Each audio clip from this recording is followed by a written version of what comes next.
اعوذ بالله من الشیطان الرجیم بسم الله الرحمن الرحیم السلام علیکم ورحمۃ الله. د 15 رمضان د وظیفې سره تاسو په خدمت کې حاضر یم. لاول زین کې داول سي زما چې څومره وظایف دي دا ضروري نه چې د 15 باندې اوس باز سره وي چې ما خو دا 14 رمضان وظیفه و او دا خو 15 شو دا لسم و یا ټول روزه کې دا وظایف تاسو کولای شئ. خو ما به دې باندې ځکه تقسیم کړی دا چې تاسو ته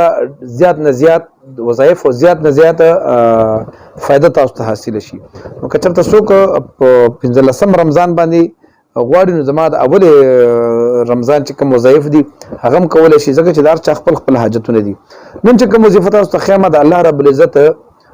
یو نوم دی الفتاح، ډېر لوی مشکل حل کولو د والا او مخه کلاولو د والا داسې کسان که چېرته د هغوی مخه بندوي، کاروبار یې نه چلیږي، کوم ځای ته لاس اچوي نو هغه چې کوم دی هغه یو څو ورځې چلیږي بیا بند شي،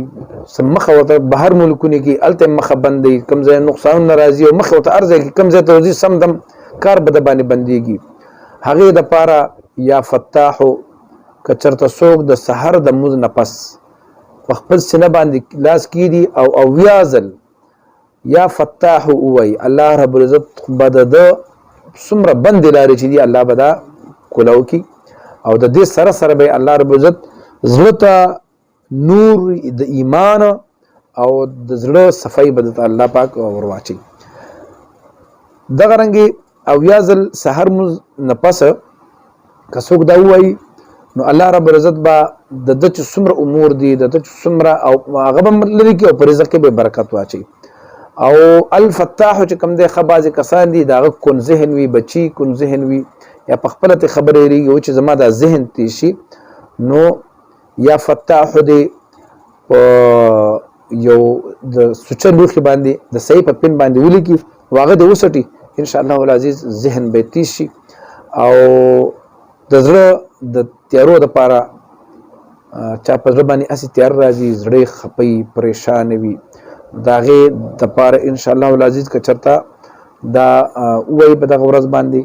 د دې نه علاوه هم ویلی شي نو دا ووایي نو الله رب العزت به د ده زړه ته یو خپل یو رڼا دغه ورکړي. نو فتوحات دپاره چې مثال لکه بعضې کارونه چاته پاتې یو مشن یې هغه ته چې دا مشن زما پوره شو د مخه مې کولو شي یا فتاحو د هر